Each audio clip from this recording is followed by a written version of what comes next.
scarcely imagine southern Italy without tomato sauce. Still, I didn't grasp that such biological transplants might have played a role beyond the dinner plate until in a used bookstore I came across a paperback, Ecological Imperialism by Alfred W. Crosby, a geographer and historian then at the University of Texas. Wondering what the title could refer to, I picked up the book. The first sentence seemed to jump off the page. European emigrants and their descendants are all over the place, which requires explanation. I understood exactly what Crosby was getting at. Most Africans live in Africa, most Asians in Asia, and most Native Americans in the Americas. People of European descent, by contrast, are thick on the ground in Australia, the Americas, and southern Africa.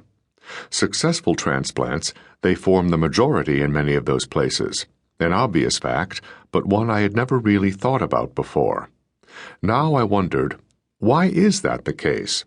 Ecologically speaking, it is just as much a puzzle as tomatoes in Ukraine. Before Crosby and some of his colleagues looked into the matter, historians tended to explain Europe's spread across the globe almost entirely in terms of European superiority, social or scientific. Crosby proposed another explanation in Ecological Imperialism.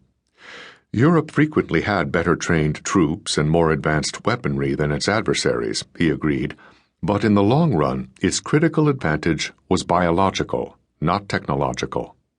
The ships that sailed across the Atlantic carried not only human beings, but plants and animals, sometimes intentionally, sometimes accidentally.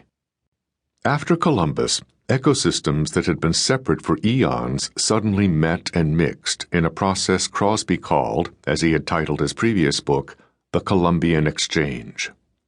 The exchange took corn, maize, to Africa and sweet potatoes to East Asia, horses and apples to the Americas, and rhubarb and eucalyptus to Europe, and also swapped about a host of less familiar organisms like insects, grasses, bacteria, and viruses.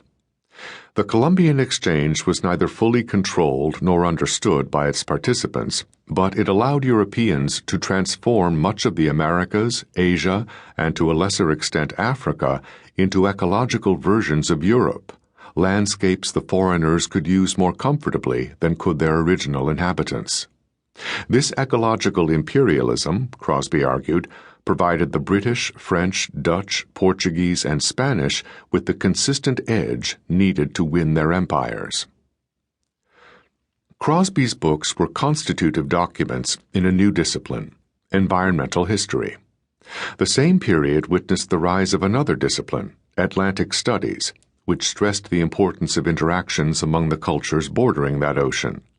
Recently, a number of Atlanticists have added movements across the Pacific to their purview. The field may have to be renamed.